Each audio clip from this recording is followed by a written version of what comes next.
the Global Coordinating Council, the General Assembly of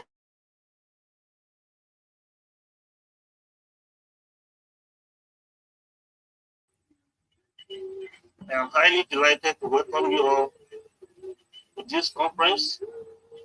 I am convinced that we will have a rewarding time together today. Recently, leaders and stakeholders across various sectors of the Southwest region of Nigeria weighed on the following issues: the attempt to introduce Sharia law in the region. Thus was said within by the decision of the Supreme Council of Sharia in Nigeria to set up Sharia courts in parts of Oyo State.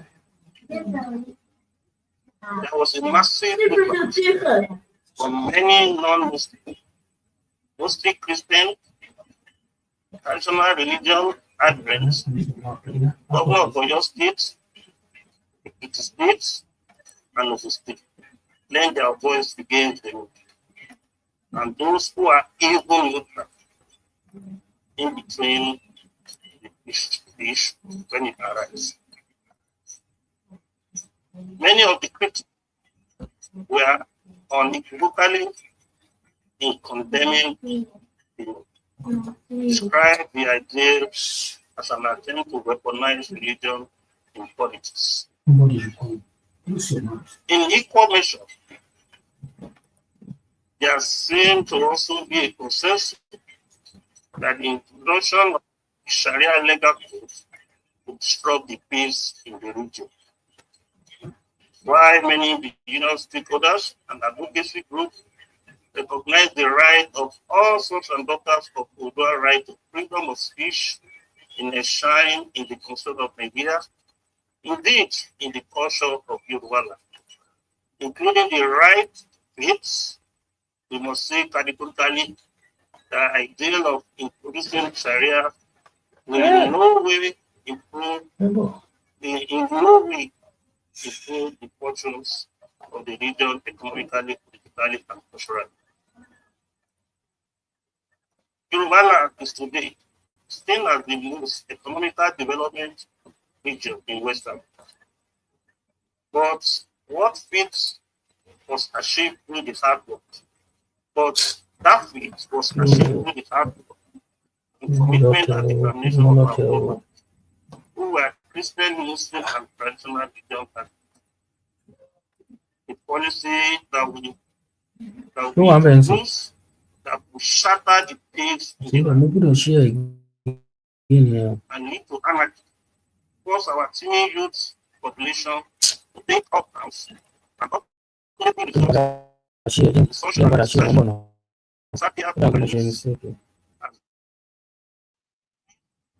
has been witnessed in some parts of the country.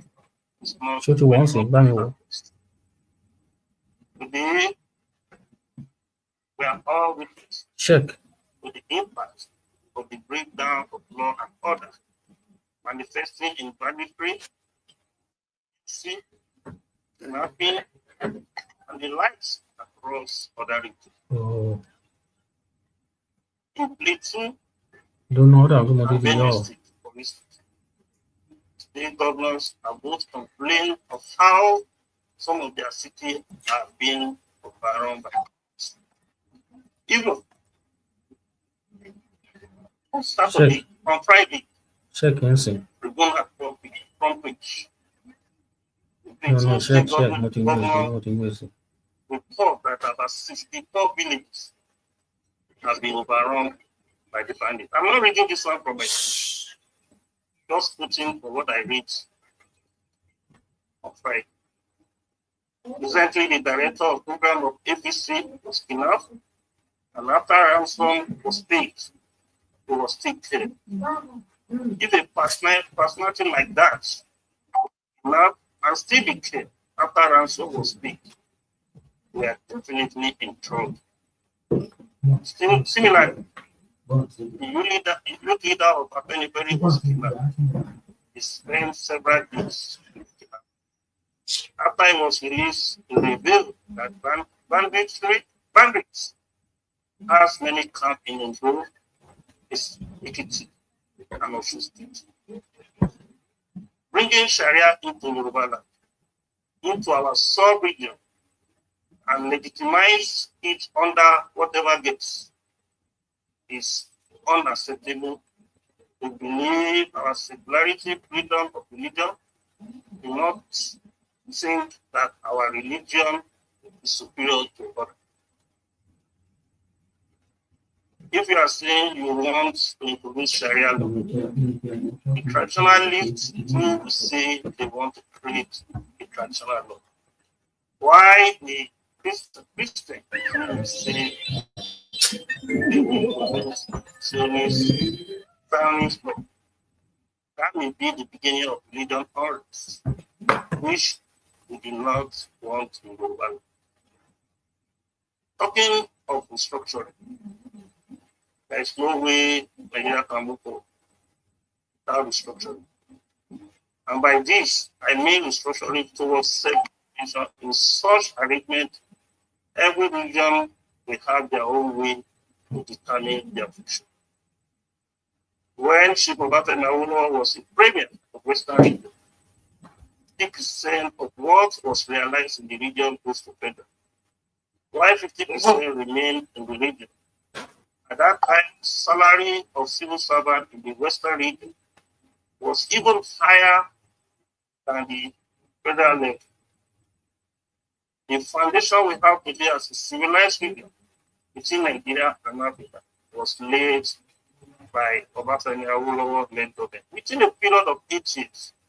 Of course, Akintola-led government continued with the trend in the 1960s before true federalism was completed through a coup d'etat. Since the military changed our constitution, Nigeria has been going backwards. We are on the basis of vituperates, and every bad thing that ought not to happen in the country is now happening. Day by day, we are drawing toward a failed state. There is no way Nigeria can move forward without true federalism. Of course, recently, the federal government went to court and won a case that local government should have autonomy, have their allocation sent to their account directly. It is not possible because the power being held by the federal government is even too much, and the governor are realizing that the little power they have, including having the local government under them, is being taken away by the federal government. That was the thinking of our government. That was one of the reasons they resisted that they won't allow federal government send their allocation directly to the local government. Besides, if there is a constitutional review allowing all political groups to have autonomy, all the blame being cast on the federal government will stop.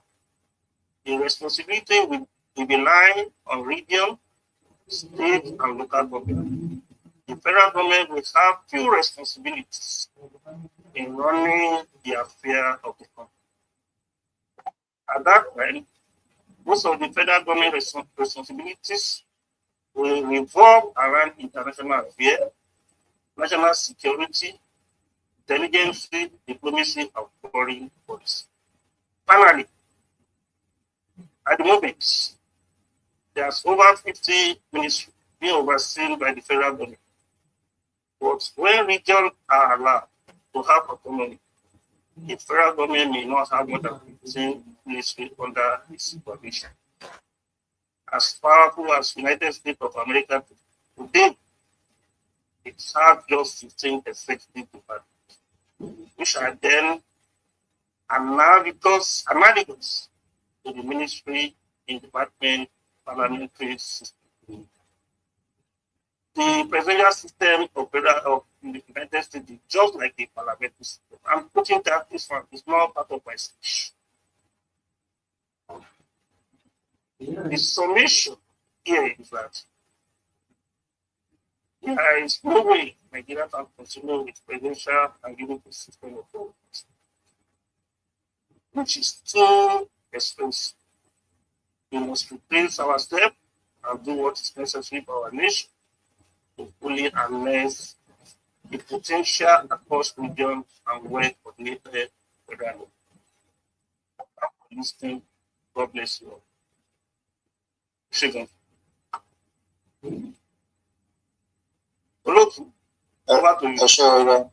Ẹni pé mo ra ṣe pàápàá mi ìjọpọ̀ lẹ́yìn. Bẹ́ẹ̀ni. Ẹ ṣé o. Ní ṣókí, àwọn nǹkan tí bàbá wa Ìbà Ganiu Ìgè Abíọ́dún Adams, Ààrẹ Ọ̀nà Kakanfò, tí gbogbo Yorùbá káàkiri gbogbo àgbáyé tí wọ́n bá wa sọ, àwọn ọ̀rọ̀ tí wọ́n bá wa sọ nìyí. Wọ́n kọ́kọ́ bẹ̀rẹ̀ láti correct wa pé láyé pé Odùduwà Nation Anthem, wọ́n ní Odùduwà Nation Anthem, ní pé ká máa pè é ní Yorùbá Unity Anthem. Wọ́n dẹ̀ sọ ìdí tí àwọn fi wí bẹ́ẹ̀, pé kí àwọn olóṣèlú kí ó má máa bà wọ́n lẹ́rù, láti káyà wọn má máa já, láti fi ara mọ́ àti máa lù ú, ni wọ́n ṣe fi sọ pé ká kúkú pé gbogbo Yorùbá, gbogbo wa tá a bá jẹ́ Yorùbá, Unity Anthem ni ká máa pè Yorùbá Unity Anthem. Lẹ́yìn ìyẹn, bàbá wa wọ́n wá bọ́ sí orí ọ̀rọ̀ kan tí a ti torí ẹ̀ láti wà ní ìpàdé mi lórí ọ̀rọ̀ ṣẹ̀ríà. Wọ́n bá wa wo báwo ló ṣe bẹ̀rẹ̀. Wọ́n sọ nípa Ọ̀yọ́ State tí wọ́n ti gbé ọ̀rọ̀ náà jáde. Bàbá wa sọ pé ipa tí wọ́n ń kó is a way of trying to weaponize religion, láti fi ẹ̀sìn, láti fi máa ṣe ìjà agbára, láti máa fi jà, láti fi dá wàhálà sílẹ̀.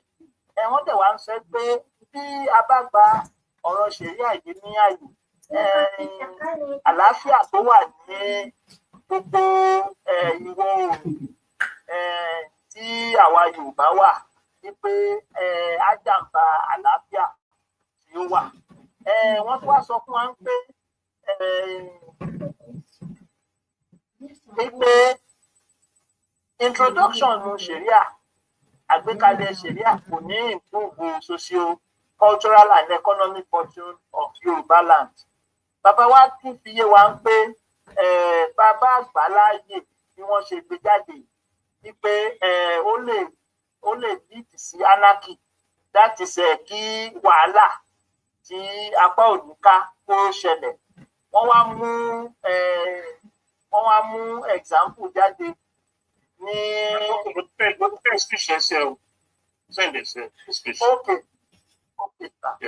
okay sir. Wọ́n wá mú example jáde ní nǹkan tó ń ṣẹlẹ̀ lọ́wọ́lọ́wọ́ báyìí ní Plateau àti Benue, tí àwọn agbésùmọ̀mí tí wọ́n gbé ń pa àwọn èèyàn ní Benue. Wọ́n tún wá sọ pé lára àwọn nǹkan tí àwọn èrò báyìí tó bí òun ni kí wọ́n máa kidnap. Wọ́n give example APC director program tí wọ́n kidnap.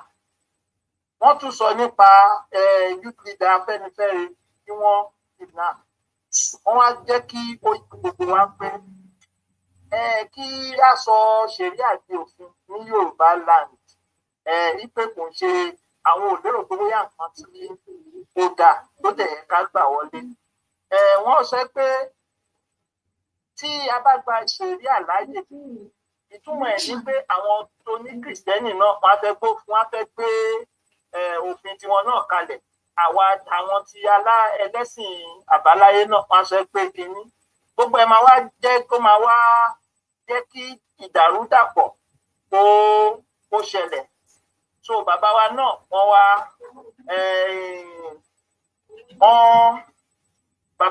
wọ́n wá sọ nípa gbogbo nǹkan tí bí Yorùbá tí a ti mú ṣe àti pé ṣe particularly látòrí ayé bàbá wa Awólọ́wọ̀. Bàbá wa sọ pé bàbá wa fi ń jẹ má bínú mò ń try láti káàdì nǹkan tí bàbá wa sọ ni o. Bàbá wa fi ń wá ń pé kò ní bá àlàáfíà ìlú ọ̀rọ̀ kìrìkà kó wá jẹ́ òun ni kó máa wá dá ọ̀wọ̀ sílẹ̀. Wọ́n fi ọ̀rọ̀ local government autonomy wọ́n fi káàdì ètò àwọn fi káàdì ọ̀rọ̀ wọn.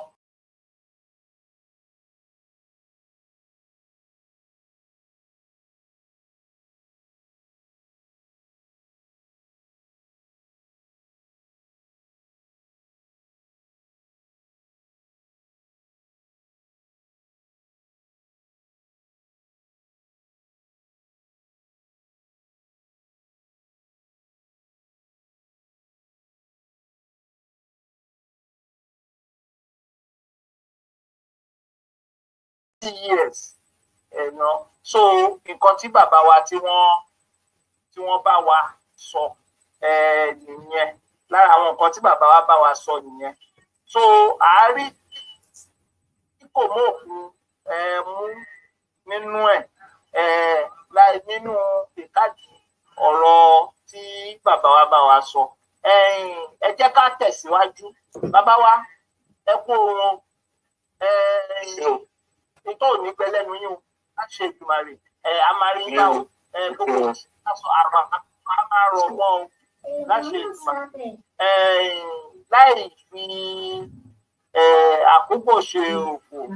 A dúpẹ́ lọ́wọ́ yín bàbá wa. A pè bàbá wa náà ọ̀jọ̀gbọ́n Rahim, Professor Rahim, kí wọ́n fún wa ní ọ̀rọ̀ ìyànjú lórí ètò tìtò ní ọ̀jọ̀gbọ́n Rahim. Ẹ bá wà ní tòsí ẹ bá wa sọ̀rọ̀, ẹ bá gbogbo ilé sọ̀rọ̀. Ọ̀jọ̀gbọ́n Rahim. Ẹ ṣé mo wà ní o. Ẹ kú ọdọ́rùn mi. À ń gbọ́ yín. Ẹ ṣé. Àkọ́kọ́ ni pé mo kí ẹni tó jẹ́ olórí fún wa, Ìbà Gani Adams. Wọ́n jẹ́ 15th Ààrẹ Ọ̀nà Kakanfò ti ilẹ̀ Yorùbá àti ibi tí àwọn Yorùbá wà káàkiri àgbáyé. Mo dẹ̀ dúpẹ́ lọ́wọ́ Director of the program tí wọ́n ṣe ètò tí wọ́n gbé kalẹ̀ àti Secretary General wa. Mo wá dúpẹ́ lọ́wọ́ gbogbo àwọn àgbààgbà YOF. Mo dẹ̀ dúpẹ́ lọ́wọ́ gbogbo àwọn ọmọ ẹgbẹ́ YOF tá à ń gbáradì tàbí ń ṣe dáadáa tá a dúró. Àmọ̀ràn mi ò pọ̀. Bàbá wa ti sọ àwọn nǹkan tó yẹ kó ṣe pàtàkì. Kan tí èmi kàn fẹ́ sọ ni pé ṣe rí ọ̀rọ̀ ṣàríà. Bóyá ni wọ́n lè rántí pé a máa ń sọ pé wọ́n dá ṣàríà fún Yorùbá ló pè ń ṣàríà ni.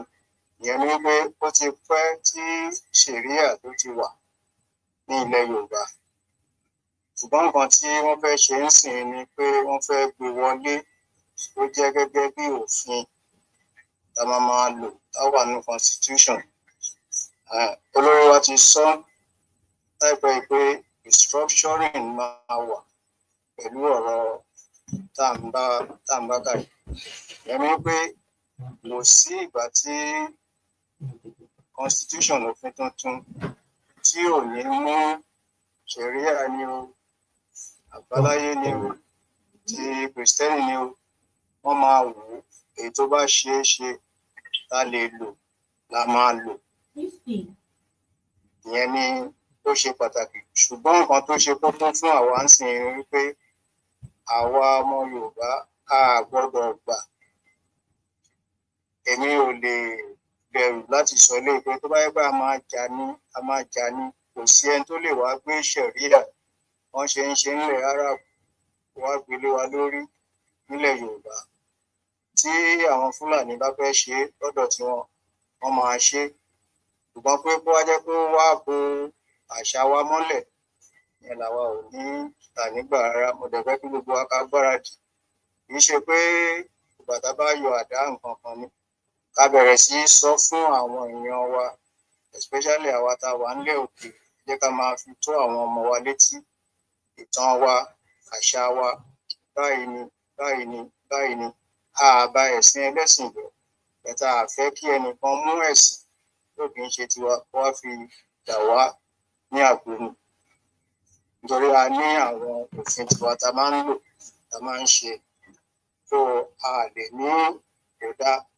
nínú ṣẹ̀ríà yìí a ṣáà rí pé wọ́n ṣe ń pín ogún wà ń bẹ̀ ṣùgbọ́n tá a bá wo nǹkan tí a ń ṣe nílẹ̀ Yorùbá bí wọ́n ṣe ń pín ogún ní àṣà Yorùbá ó wà tí a máa fi ṣẹ̀ríà bò yẹn mọ́lẹ̀ ni ó ti tó gẹ́ẹ́sìn láti sọ fún àwọn èèyàn wípé àwa ní àṣà tiwa o a dẹ̀ ní láti gbé yọ àṣà tó dáa ní àṣà ọmọlúwàbí ni torí a mọ bí wọ́n ṣe ń pín ogún nílẹ̀ Yorùbá torí bá àwọn òyìnbó tó wá tó ń dá gbogbo ẹ̀ wọ́n wá ní constitution tí wọ́n ní ká máa lò òun ló jẹ́ kí gbogbo ẹ̀ dàrú báyìí àwọn òkè ọya náà tó ń bẹ̀rẹ̀ pé things náà ti mú wa nǹkan yẹn àwọn náà tún sọ pé ṣàríà ṣé wọ́n ti mọ̀ pé ṣàríà wọ́n ti sọ pé ṣàríà ọ̀rọ̀ mùsùlùmí náà ń sọ ẹ kì í ṣe bẹ́ẹ̀ o ṣàríà òfin ọ̀tọ̀ ni o òfin ọ̀tọ̀ ni o tó jẹ́ pé wọ́n ro nǹkan tí ó ń ṣẹlẹ̀ nílẹ̀ Lárúbáwá ń gbà yẹn ní ṣàríà yẹn fi wáyé kì í ṣe pé ẹni tó gbé ṣàríà wá tó mọ nǹkan tó ń ṣẹlẹ̀ nílẹ̀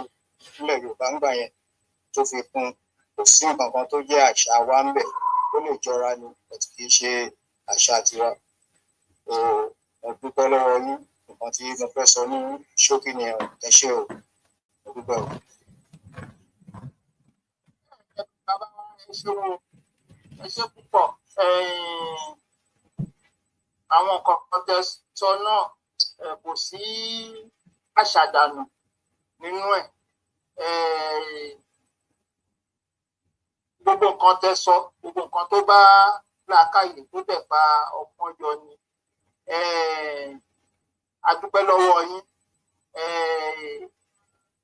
ẹ̀yin tẹ́ sọ̀rọ̀ lénìí ní gbogbo ìgbà tó tún bọ̀ a tún máa rí yín pé ẹ dẹ̀ máa jẹ́ wa nínú àlàáfíà àti nínú ẹ̀mí gígùn láṣẹ Èdùmàrè bó ṣe máa rí nìyẹn lẹ́yìn tí bàbá wa ọ̀jọ̀gbọ́n Rahim tí wọ́n bá wa sọ̀rọ̀ tán ni ó tún kú pé kí a fi olùdánilẹ́kọ̀ọ́ fún tòní ká fi wọ́n hàn olùdánilẹ́kọ̀ọ́ fún tòní fún ètò tòní ká fi wọ́n hàn olùdánilẹ́kọ̀ọ́ wa àwọn ni ọ̀jọ̀gbọ́n wa pòfẹ́sọ̀ Olúwafẹ́mi Ọbáyọrí àwọn ni pòfẹ́sọ̀ environmental microbiology ní ilé ẹ̀kọ́ gíga yunifásitì ti ìpínlẹ̀ Èkó Lagos State University ọdún ni pòfẹ́sọ̀ wa Fẹ́mi Ọbáyọrí bá ṣe máa ń pè wọ́n Fẹ́mi Ọbáyọrí ẹ má bínú mi ò tó láti la orúkọ ọmọ yín lórí o Fẹ́mi Ọbáyọrí wọ́n tó bá mọ̀ wọ́n láti ìgbà pípẹ́ wọ́n jẹ́ ẹni tí ó fẹ́ràn kí wọ́n jẹ́ ẹni tó jẹ́ pé wọ́n dá sí ọ̀rọ̀ gbogbo nǹkan tó ń lọ ní orílẹ̀-èdè Nàìjíríà ọ̀rọ̀ ipa ribiribi ni wọ́n kó lórí ọ̀rọ̀ June 12. Professor wa sọ pé left extraction làwọn fún àpèjúwe ọwọ́ wa méjì ni alọ́wọ́ ọ̀tún àtẹ̀lọ́wọ́ òsì. Professor wa sọ pé ọwọ́ òsì ni àwọn fara mọ́ ọwọ́ òsì yẹn a máa jẹ́ pé àwọn tí wọ́n ń sọ nípa socialism communism àti gbogbo àwọn nǹkan tó fi àyè gba kí a máa bára wọn pa lò, ká máa bára wọn pa gbé láì ṣe pé bóyá wá ọba yọrí náà pan-africanist ni wọ́n, gbogbo nǹkan tó bá jẹ́ Áfíríkà gbogbo ẹ̀ ni wọ́n gbà wọlé, ni wọ́n nínú ẹ̀ wọn káfi tipátipá máa ṣe ìjọba, káfi tipátipá máa gbé ètò òfin àti gbogbo òyòkù ká máa gbé lórí àwọn èèyàn wa. Nígbà tí yọrí pòfẹ́sọ̀ wa bá yọrí, wọ́n gbàgbọ́ nínú Yorùbá self-determination. Wọ́n dẹ̀ sọ pé àwọn ò gbà wọlé kó jẹ́ pé ká wá máa ṣe àmì wọ́n pè ní ethnic chauvinism, kéèyàn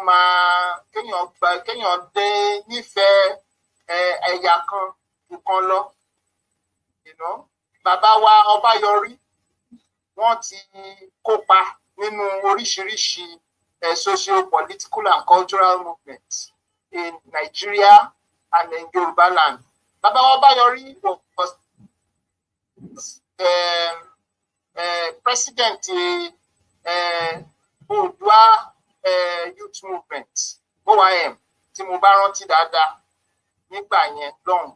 Bàbá wa náà wọ́n dẹ̀ tún kópa ní 2014 national conference nígbà ìṣàkóso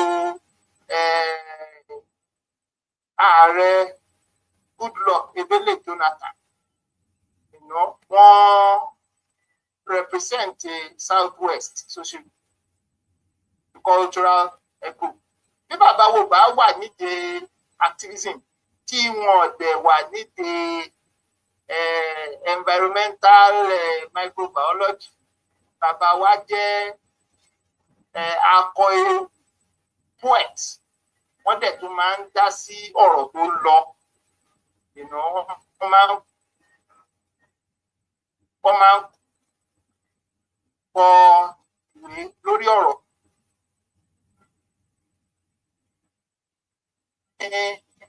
Apá kejì, wọ́n sọ pé tó bá rántí Bùgá Oṣòótọ́, bàbá wa wọ́n kọ ìwé ìtàn lórí Gáà tó jẹ́ pé Báṣọ̀run Ọ̀yọ́ nígbà tó ti pẹ́.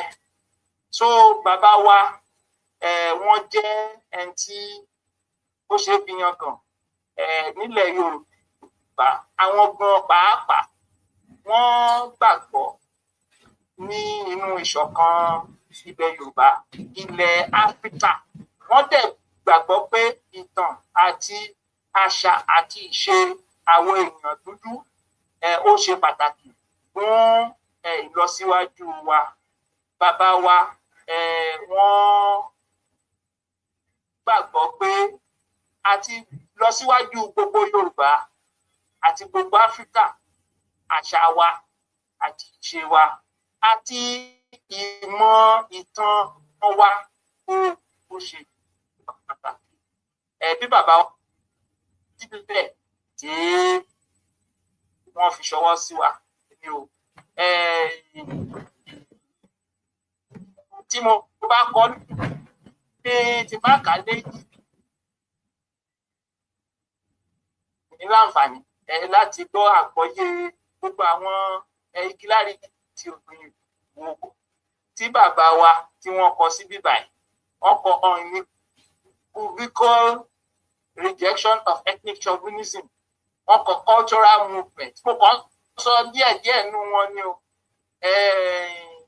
Cultural movement, self-determination, pan-Africanist, anti-fascist, left extraction. Gbogbo àwọn òyìnbó ńláńlá tí bàbá wa kọ nìyẹn. Lẹ́yìn èyí, a fẹ́ pé bàbá wa Olúwafẹ́mi Ọbáyọrí, ọ̀jọ̀gbọ́n ìmọ̀ environmental microbiology ní Lagos State University, tí wọ́n máa pè ní the only university south of the Sahara. and not of the limbo. Baba wa, Professor wa, environmental microbiologist, Olúwafẹ́mi Ọbáyọrí. Ẹ wá bá wa sọ̀rọ̀, ẹ jẹ́ ká mọ kí lẹ rò gan-an lórí ọ̀rọ̀ Sharia àti restructuring. Bàbá wa ẹ káàbọ̀. Ẹ bá wà ní kàlẹ̀, ẹ bá wa sọ̀rọ̀. Ẹ ṣé. Bàbá wa Ọbáyọrí. Ẹ ṣé olóòtú Ọ̀gbẹ́ni Adéṣẹ́gun Òṣùpá. Ní àkọ́kọ́, I will be standing on existing protocols. Ṣùgbọ́n gẹ́gẹ́ bí àwọn olóyìnbó ṣe sọ pé a dúró lórí existing protocol, a lè dúró lórí ibà Gani Adams tó jẹ́ ààrẹ ọ̀nà kakanfò gbogbo ilẹ̀ Yorùbá. So màá fi àkókò yìí tó dúpẹ́ lọ́wọ́ ààrẹ kó wá jẹ pẹ́ o ibà Gani Adams ẹ̀nà kó wá jẹ pẹ́ ọjọ́ ti pẹ́ o ọjọ́ ti pẹ́ ṣùgbọ́n táwa máa sọ ọ̀rọ̀ yìí àkókò máa wà láti sọ ẹ̀rọ tó wá jẹ pẹ́. Màá tún dúpẹ́ lọ́wọ́ àwọn adarí Yorùbá One Voice. Mo lérò pé bí ọdún mẹ́rin sẹ́yìn mo tún wà ní gbàgede náà nígbà tí a ṣe conference at that time as a discussant. Mo dúpẹ́ pé ilé tún wọ́n bó ṣe ń lọ ẹni bóyá kẹ̀kẹ́ tó gbọ́ one or two things láti ẹnu mi.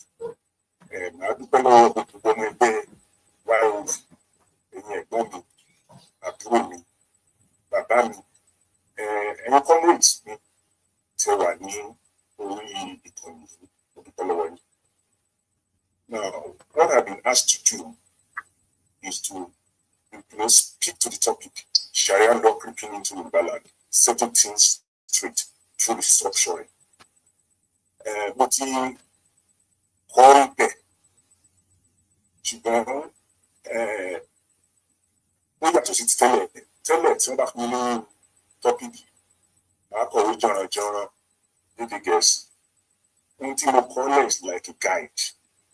Torí nígbà tó ṣe díẹ̀ tí a ti ń bá ọ̀rọ̀ ilẹ̀ Yorùbá yìí lọ, àwa kan wá ní sort of the mind wa pé bí èdè Yorùbá wà bá bẹ̀rẹ̀ jìnnà tó a máa kọ́ náà ni a máa jẹ́ kó jìnnà sí náà ni. Nítorí pé kí ni tí èèyàn bá sọ òyìnbó jù ìsọkúsọ lèèyàn máa sọ, kò sí bí èèyàn ṣe lè sọ nǹkan tó lòdì lọ́kàn pàápàá nípa àṣà àti ìṣe tí ó jẹ́ pé a fi ìdí nídìí sọ tó sì máa dá ṣáká. So ẹjọ́ máa tọrọ àyè wípé tí n bá ti ń ka ìdánilẹ́kọ̀ọ́ lọ ní èdè Gẹ̀ẹ́sì máa ṣe àlàyé díẹ̀díẹ̀ pẹ̀lú èdè abínibí wa èdè Yorùbá. Now, to address the topic, we have 5 sections which are divided into 2. And basically, I'll be speaking to the question, is Sharia just creeping into Yoruba land? Then, I will also be talking about, whether we really need more crisis in Yoruba land. But we can do without further contradictions and conflicts in Yoruba land.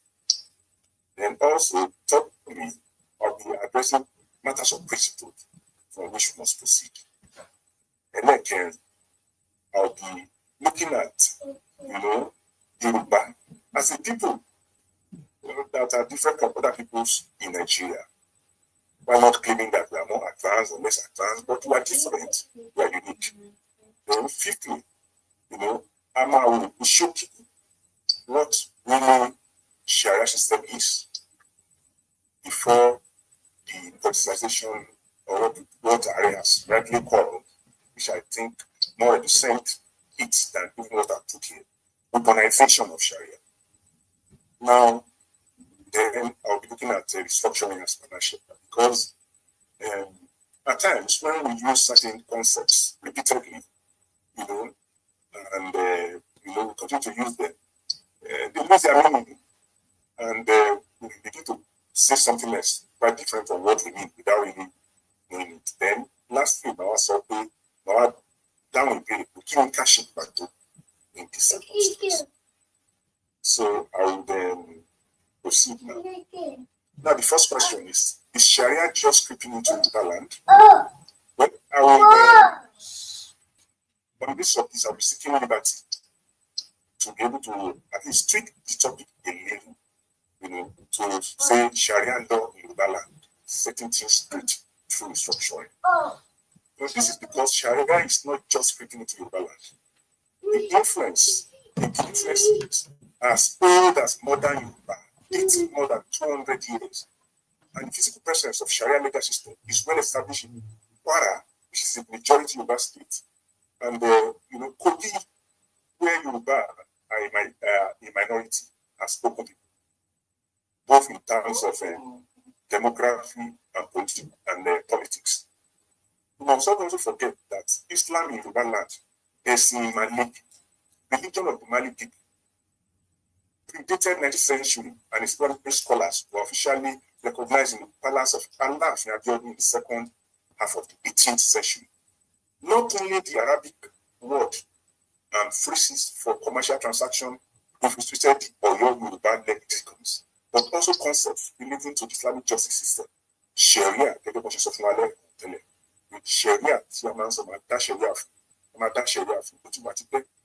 then we must also remember that the Bornos who were accepted, accommodated, and became part and parcel of the palace in Eko, that is Lagos, about 300 years ago, before political propagation of Islam, must not also be forgotten.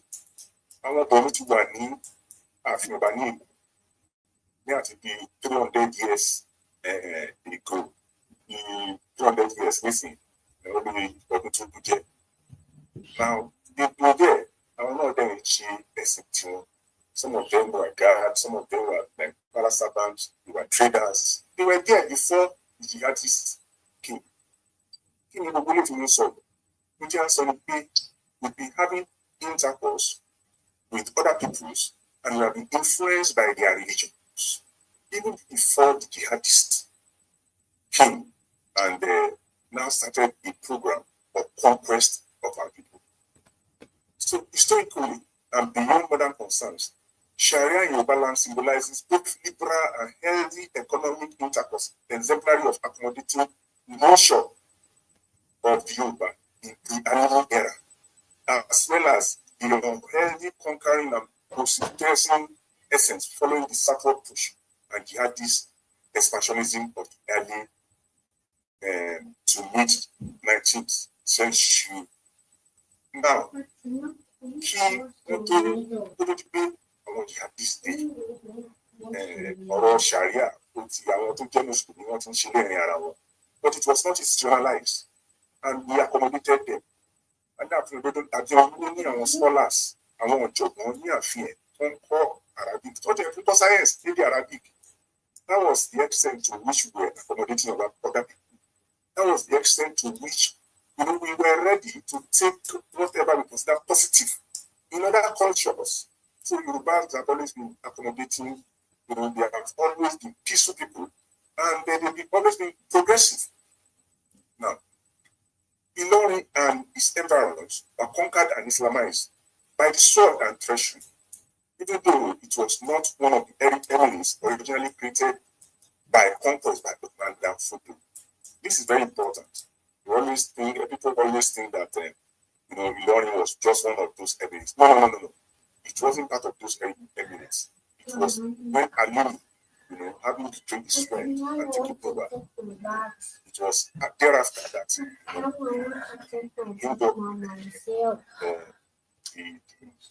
Sultanate, because himself and Madame Fodu were students, they were mates in the jail when they were in Islamic school.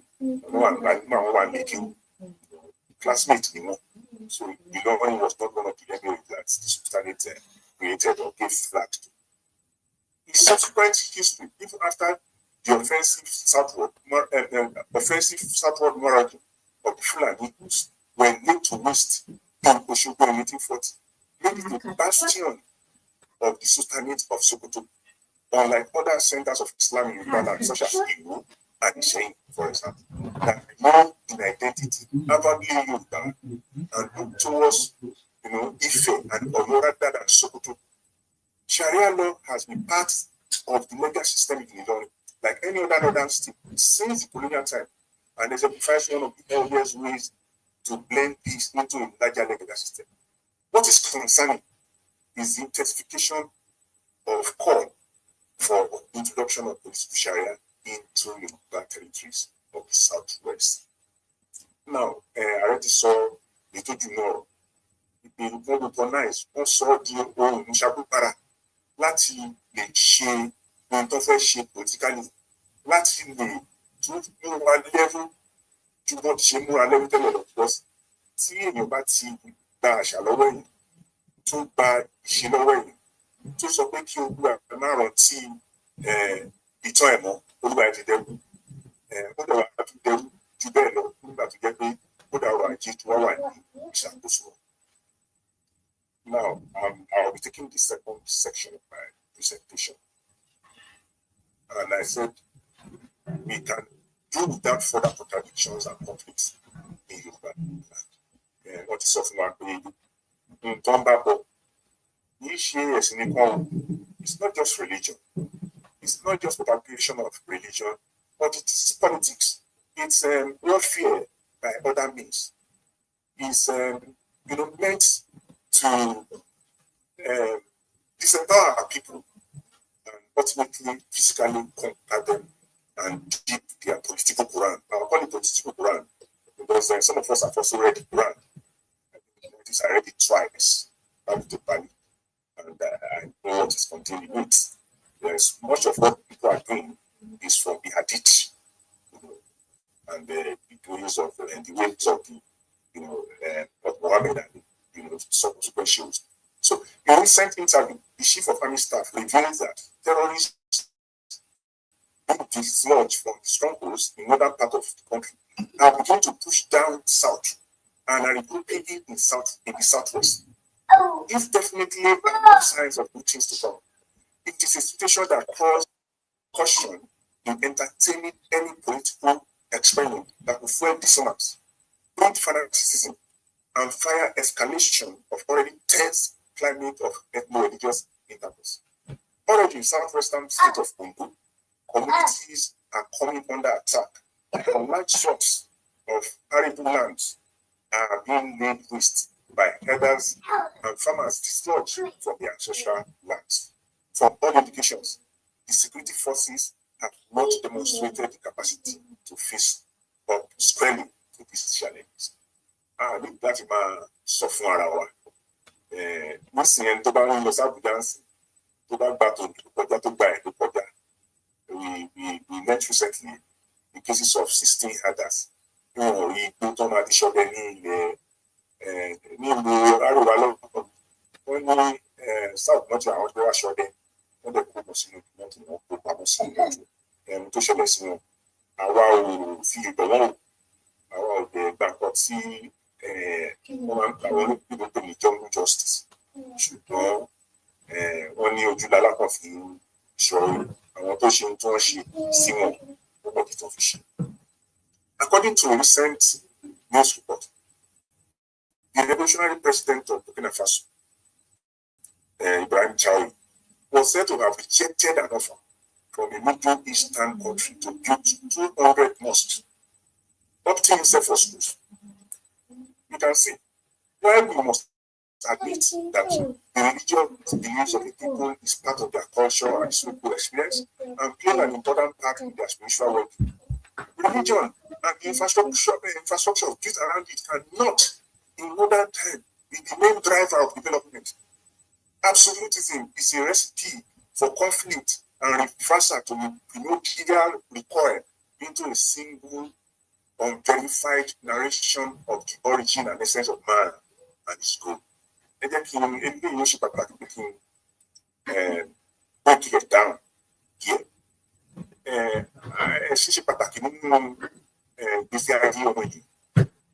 Ṣùgbọ́n tá bá wọ̀ sí dáadáa, it's majorly about beliefs, ìgbàgbọ́ tí ò ṣe é yí padà, tí ò ṣe é query, tí ó bá jẹ́ pé nǹkan tí a tún máa wá gbé wọlé Yorùbá nìyẹn tá a tún máa rán fún bí ọdún mẹ́wàá ogún ọdún ọgbọ̀n ọdún 50 years mi ò lérò pé ó yẹ kí àti lọlẹ̀ rà èyí tí a gbé sọ́wọ́ nísìnyí ní Yorùbá ó tó wa rán ìpínlẹ̀ kan tó wá ṣe máa gbé ọ̀rọ̀ ẹ̀sìn wọlé sílẹ̀ Yorùbá àbí ọ̀rọ̀ legal system tó lọ́gbọ́n mẹ́sìn lẹ́ni pé àní nǹkan tí a ti ṣe tẹ́lẹ̀ mi ò pé ó yẹ ká tiẹ̀ gba orúkọ bẹ́ẹ̀ ní ayé ní títí. Now, an important aspect of the proclivity towards opening a new frontier of dissonance in the socio-cultural and political sphere in southern Nigeria, as Sharia law portends, is that the present regime has not demonstrated the willingness and capacity to put the interests of the people over and above the selfish needs for a second term. There is absolute lack of resolution to see things beyond the quest for the second term. Every thinking and anything can be sacrificed on the altar of 2027. There is no guarantee that the followers of Sharia agitation will be objectively addressed in favor of justice and equity, keeping faith with the secular principles on the basis of which the Federation rests. This has been demonstrated in several spheres, including the issues of moral divestment and rather unilateral imposition of livestock ministry. The current federal government will pump anything and any part of the South to win the not come 2027. Situation power. Ní òní olóòní ilé tó mọ́ Nàìjíríà lé ní o. Wàhálà kí wàhálà tó bá jẹyọ nípa ọ̀rọ̀ Sharia, bóyá wọ́n ń ṣe é ní wọ́n pèsè ní constitution, bóyá wọ́n ń ṣe Sharia power. Àwọn alámọ̀ rán mímọ́. Kò sí ètò kan federal government, kò sí ètò kan ààrẹ tó wà bẹ́ẹ̀ sí. Gbogbo ń tààrẹ ń wò ní pé 2027. Ó bá ṣe é ṣe gan wọ́n tà wá ní 2027. Ó yẹ kí a fi ilé náà sí ọkàn tí a bá ti ń sọ̀rọ̀ Sharia yìí nítorí pé kí àwọn kan máa sọ fún wa pé ṣe bí nǹkan kékeré kan náà ní ìpínlẹ̀ kan pẹ́pẹ́ sí ọ̀rọ̀ Sharia ọ̀rọ̀ tí ó ìṣẹ́pẹ́ tó bá wù náà ló lè ṣe ẹ̀fẹ́ ayé tó ṣe ní ìlànà ìsìn rẹ̀. So ó yẹ kí a fi ọkàn sí ilé yàdẹ̀ dàárò dáadáa. Now, I'm going to make some statements of principle. Eléyìí ṣe pàtàkì torí pé atọ́kùn ti sọ wọ́n ní mo jẹ́ ẹnìkan tó gbọ́ pé ó nígbàgbọ́ nínú ẹ̀tọ́gbọ́n ènìyàn tó nígbàgbọ́ ní panafricanism tó jẹ́ lefty tó jẹ́ gbogbo náà la ṣe tí a fi wá rò pé ní ọdún 1994 pé bá ṣe ń lọ ní ọ̀rọ̀ Yorùbá ní ká gbajúmọ̀ so àwọn ideology wọ̀nyẹn òun náà ló nídìí wá sí ibẹ̀ so aláti ní kì í sọ clarification so that a máa jẹ́ kó yí ara wa dáadáa gbogbo tí a ń ṣe òfin principles. As a dialectician, I do not admit that Nigeria is the creation of God. No, it is the creation of men, the creation of colonial masters on the foundation of the ruins of the great empires, kingdoms, and autonomous communities founded by our forefathers. It came into being on the basis of economic, political, and battles lost to the Europeans and subsequent post-civilization. Colonial Nigeria is testimony to this loss. Our new colonial reality is another consequent testimony. I would like to draw our attention to the fact that it is rather backward to think that Nigerians necessarily must make a choice between the two Abrahamic religions of Christianity and Islam. Both religions were preceded by traditional religious practices, and neither posed any organic linkage with the cultural heritage of the various peoples of Nigeria. If anything at all, they are less than ancient impositions on the peoples of our clime. Therefore, they should not be the basis to divide them. Neither can they be the basis for any forced unity. Lasting unity can only be attained outside of these two impositions. The real essence of the people, àṣà àti ìṣe wa ni ó lè sọ fún wa gẹ́gẹ́ bí gbígbójà ti ń bọ̀ tó jẹ́ ká yàtọ̀ sí àwọn èèyàn míì àti ọ̀nà tí a fi lè bá àwọn ẹ̀yà mìíràn ọ̀dà kọ́ọ̀ṣọ̀ bí a ṣe lè bá wọn lò àṣà àti ṣe wá ní ká wò kì í ṣe pé ká lọ máa ronú ẹ̀sìn bóyá a fẹ́ wo kìrìsìtẹ́nì ni a fẹ́ wo ìsìláàmù ni ẹni tó bá ń ṣe kìrìsìtẹ́nì tó bá ń ṣe ìsìláàmù ó ń bọ́ lóhun tí ẹ sọ̀rọ̀ ni ṣùgbọ́n tí a bá fẹ́ ní ìlọsíwájú kí a wo àṣà àti ṣe wa kí a sì tún wo ibi tí ayé dé.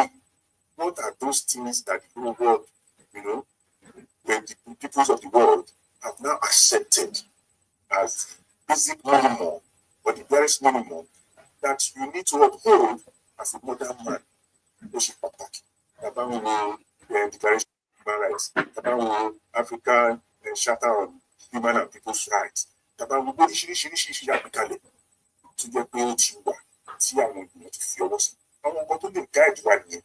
Kì í ṣe pé ká ṣe máa dúró lórí ẹ̀sìn bí wọ́n sọ pé ẹ̀ṣẹ̀ fún ẹ̀ṣẹ̀ kan ká lè yàn lóko àbí kí a bẹ́ni lórí àbí ká yìn mọ́lẹ̀ mi ò rò pé Yorùbá lè lọ síwájú tí a bá gbé ìgbà ìwà ìpínlẹ̀. Now, I would like to say that Yoruba people, beyond religion, beyond Sharia, and beyond Christianity, we are a different people, and we celebrate a different people. In spite of all the effort that